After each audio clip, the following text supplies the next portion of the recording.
Assalamualaikum warahmatullahi wabarakatuh. Shalom, Om Swastiastu, Namo Buddhaya, salam kebajikan. Ya, kembali lagi bersama saya Riza Aprilia, peserta pelatihan dasar CPNS dari gelombang 1 angkatan 2 kelompok 3 Kementerian Perhubungan tahun 2021. Pada kesempatan kali ini kita akan membahas mengenai manajemen ASN. Manajemen ASN adalah pengelolaan ASN untuk menghasilkan pegawai ASN yang profesional, memiliki nilai dasar, etika profesi, bebas dari intervensi politik, bersih dari praktik korupsi, kolusi, dan nepotisme. Menurut Undang-Undang Nomor 5 Tahun 2014 tentang Aparatur Sipil Negara, berdasarkan jenisnya pegawai ASN terdiri dari yang pertama adalah pegawai negeri sipil. Pegawai negeri sipil merupakan warga negara Indonesia yang memenuhi syarat tertentu diangkat sebagai pegawai ASN secara tetap oleh pejabat pembina kepegawaian untuk menduduki jabatan pemerintahan dan memiliki nomor induk pegawai secara nasional. Selanjutnya, pegawai pemerintah dengan perjanjian kerja atau P3K.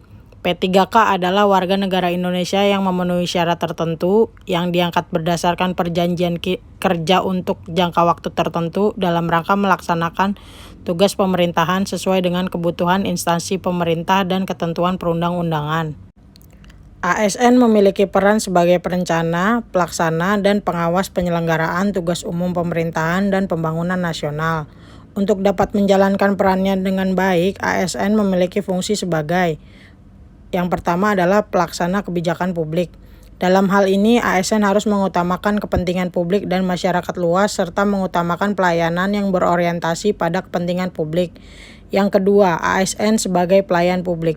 Dalam rangka pemenuhan kebutuhan pelayanan sesuai peraturan perundang-undangan bagi setiap warga negara dan penduduk atas barang, jasa, dan atau pelayanan administratif yang diselenggarakan dengan tujuan kepuasan pelanggan. Yang ketiga, ASN sebagai perekat dan pemersatu bangsa.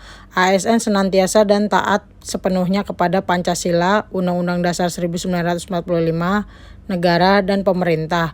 ASN harus selalu mengutamakan kepentingan bangsa dan negara di atas segalanya.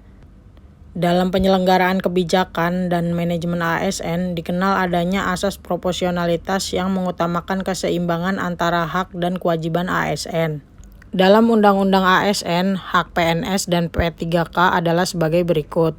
PNS berhak memperoleh gaji dan tunjangan, cuti, jaminan pensiun dan hari tua, perlindungan dan pengembangan kompetensi. Sementara untuk P3K berhak memperoleh gaji, cuti, perlindungan dan pengembangan kompetensi. Sesuai dengan asas proporsionalitas, hak yang diterima ASN diiringi dengan kewajiban yang harus dipenuhi. Dalam Undang-Undang ASN disebutkan kewajiban ASN adalah 1. Setia dan taat pada Pancasila, Undang-Undang Dasar Negara Republik Indonesia tahun 1945, Negara Kesatuan Republik Indonesia dan pemerintahan yang sah. Yang kedua, menjaga persatuan dan kesatuan bangsa. Yang ketiga, melaksanakan kebijakan yang dirumuskan pejabat pemerintah yang berwenang.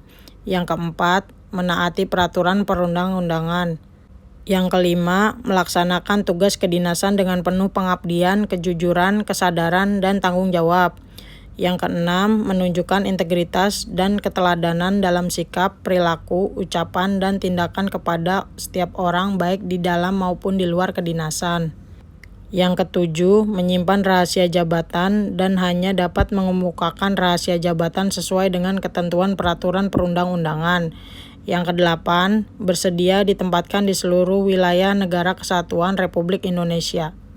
Dalam Undang-Undang ASN disebutkan bahwa profesi ASN berlandaskan pada kode etik dan kode perilaku yang bertujuan untuk menjaga martabat dan kehormatan ASN. Sistem merit dalam pengelolaan ASN. Sistem merit telah diamanatkan penerapannya dalam Undang-Undang Nomor 5 Tahun 2014 tentang Aparatur Sipil Negara. Penerapan sistem merit bertujuan untuk memastikan jabatan yang ada di birokrasi pemerintah diduduki pegawai yang memenuhi persyaratan kualifikasi dan kompetensi. Dengan demikian, maka tujuan pembangunan bidang SDM aparatur untuk mewujudkan pegawai ASN yang profesional, berintegritas, netral, dan berkinerja tinggi dapat diwujudkan. Mekanisme pengelolaan ASN.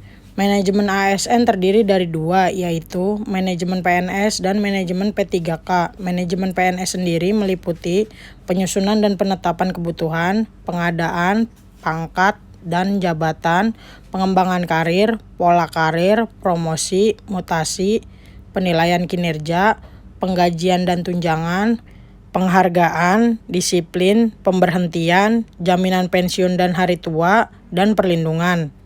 Selanjutnya, manajemen P3K meliputi penetapan kebutuhan, pengadaan, penilaian kinerja, penggajian dan tunjangan, pengembangan kompetensi, pemberian penghargaan, disiplin, pemutusan hubungan perjanjian kerja, dan perlindungan.